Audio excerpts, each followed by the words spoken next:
ఆ రకంగా వైఎస్ షర్మిల గారు కేవలం రాజశేఖర రెడ్డి గారి పేరు చెప్పుకొని ఆంధ్రప్రదేశ్లో ఏ హోదాకైనా వెళ్ళొచ్చు.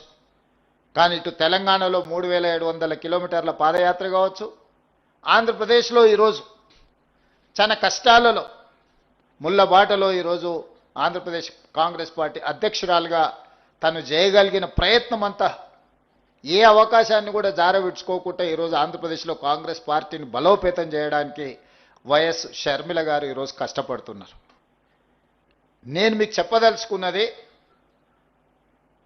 వారసత్వం ఉండి త్యాగాల పునాదులున్న రాజీవ్ గాంధీ గారు క్షేత్రస్థాయిలలో, తండాలలో, గూడాలలో, మారుమూల పల్లెల్లో పేదవాడు తలుపు తట్టి పేదవాడి గుండెకు చేరాలన్న ప్రయత్నము వైఎస్ షర్మిల గారు కూడా ప్రజల దగ్గరికి వెళ్ళి ప్రజల మన్ననలు పొంది ఈరోజు రాజకీయాలలో రాణించాలని చేస్తున్న ప్రయత్నము జిల్లా పార్టీ అధ్యక్షులుగా మీకు అందరికీ ఒక స్ఫూర్తినివ్వాలి అని నేను భావిస్తున్నా.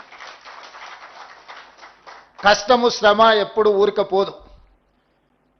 మమ్మల్ని పార్టీ జిల్లా పార్టీ అధ్యక్షులను చేసింది కాబట్టి ఈ జిల్లా మీద మొత్తం మాది ఆధిపత్యం ఉన్నది. మేము ఈ జిల్లాలకు అధిపతులమైనమా అని ఒకవేళ మీరు ఎవరైనా భావిస్తే మొట్టమొదటి తప్పిదం అదే అవుతుంది. ఇది అధికారం కాదు. జిల్లా పార్టీ అధ్యక్షుడు అనేది ఒక బాధ్యత. ఈ బాధ్యత అనేది కుటుంబ పెద్దలాంటి బాధ్యత. పార్టీలో అన్ని రకాల నాయకులు ఉంటారు, అన్ని రకాల ఆలోచనలు చేసేవాళ్ళు ఉంటారు.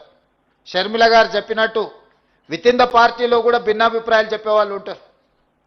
ఇది ఈరోజు కాదు, 141 సంవత్సరాల క్రితం కాంగ్రెస్ పార్టీ మొదలైనప్పుడు మహాత్మా గాంధీ గారు ఉన్నప్పుడు కూడా వారి ఆలోచన విధానానికి భిన్నాభిప్రాయాలు చెప్పిన వాళ్ళు ఉన్నారు.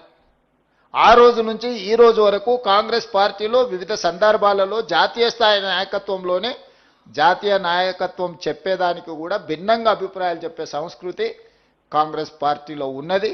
ఇది ప్రజాస్వామ్య స్ఫూర్తిగానే తీసుకోవాలి తప్ప మనల్ని ఏదో వ్యతిరేకిస్తున్నారు లేకపోతే మనల్ని కాదంటున్నారు కాబట్టి ఇక వాళ్ళని అణిచివేయాలి, వాళ్ళని ఉండకుండా చూడాలి, వాళ్ళని పార్టీలో నుంచి బయటికి తరమాలి అనే ఆలోచన మీరు ఏదైనా చేస్తే మీరు పార్టీకి మేలు చేసేదానికంటే కీడు చేసేది ఎక్కువ అవుతుంది. మీకు అందరికీ తెలుసు, నేను పిసిసి అధ్యక్షుడు అయినప్పుడు కూడా పరిస్థితులు, ప్రతి నాయకుడి ఇంటికి వెళ్ళిన, ప్రతి వాళ్ళని కలిసిన, పార్టీ సంక్లిష్టమైన పరిస్థితులను ఎదుర్కొంటుంది. మీకంటే వయసులో అనుభవంలో చిన్నవాడినే అయి ఉండొచ్చు, కానీ పార్టీ నాకు ఒక అవకాశం ఇచ్చింది. మీరందరూ సహకరించండి, అందరం కలిసి కొట్లాడితే తప్పకుండా మనకు మంచి రోజులు వస్తాయి అని చెప్పి ప్రతి నాయకుడి ఇంటికి వెళ్ళి కలిసిన వాళ్ళందరూ వీలైనంత మేరకు నేను వెళ్ళి కలిసిన తర్వాత వాళ్ళందరూ కూడా పర్వాలేదు, మన దగ్గరికి అయితే వచ్చిండు కదా, తను చెప్పే ఆలోచన పార్టీకి ప్రయోజనం చేకూరుస్తుంది కదా, మనందరం కలిసి పనిచేస్తే అందరికీ భవిష్యత్తు ఉంటుంది కదా, మనం 5-10 మంది నాయకులం పోటీ పడ్డోళ్ళము పోట్లాడుకుంటే లక్షలాది మంది కార్యకర్తలు పార్టీని నమ్ముకున్న వాళ్ళకి అన్యాయం జరుగుతుంది కదా అని అందరూ పెద్ద మనసు చేసుకొని ముందుకు వస్తే సరిగ్గా 2.5 సంవత్సరాలలో మనం కాంగ్రెస్ పార్టీని 2.5% ఓట్ల నుంచి 40% ఓట్లకు తీసుకెళ్ళగలిగినాము.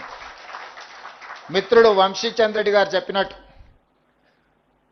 గ్రామ కమిటీలు, మండల కమిటీలు, జిల్లా కమిటీలు, రాష్ట్ర కమిటీలను వేసుకునే ముందు డిజిటల్ మెంబర్షిప్, అంతకుముందు మెంబర్షిప్ బుక్లు ఇస్తే ఊర్లో కూర్చొని ఒక నాయకుడు ఆ ఊర్లో తెలిసిన వాళ్ళందరూ మనకు కావాల్సిన వాళ్ళందరి పేర్లు రాసి మెంబర్షిప్లు ఇచ్చేది.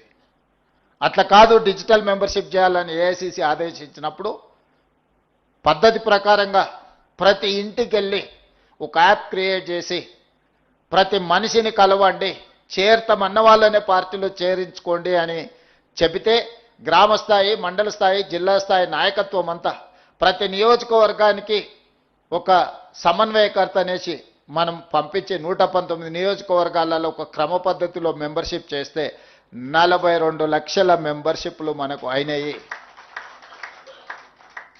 సరిగ్గా 60 రోజుల్లో 42 లక్షల మందిని పార్టీలో డిజిటల్ మెంబర్షిప్ చేసినాము.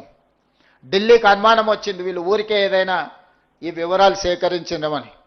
దాంట్లో ఇంటి పేరు, సొంత పేరు, ఊరు పేరుతో పాటు వాళ్ళ మొబైల్ నెంబర్ కూడా అందులో మొబైల్ నెంబర్తో పాటు ఓటీపీ వస్తే ఆ ఓటీపీని మళ్ళీ ఎంటర్ చేస్తేనే ఆ డిజిటల్ మెంబర్షిప్ ఆమోదించేటట్టు మనం యాప్ తయారు చేసినాం. ర్యాండమ్గా కొన్ని వేల ఫోన్లకు మన వాళ్ళు ఏఐసిసి నుంచి క్రాస్ చెక్ చేసిండ్రు ఈ నెంబర్ సభ్యత్వం ఏమైనా బోగస్ ఉందా లేకపోతే నిజమేనా అని. 100% పర్ఫెక్ట్ మెంబర్షిప్ వచ్చింది. అత్యధికంగా చేసిన వాళ్ళకు ఏ గ్రామంలో అత్యధికంగా చేసిండ్రో ఆ గ్రామాల మెంబర్షిప్ చేసిన సభ్యులను మనం గాంధీ భవన్ పిలిపించి వాళ్ళకి శాల్వా కప్పి సన్మానం చేసి రాహుల్ గాంధీ గారితో ప్రతి ఇండివిజువల్కి ఒక ఫోటో తీయించడం జరిగింది.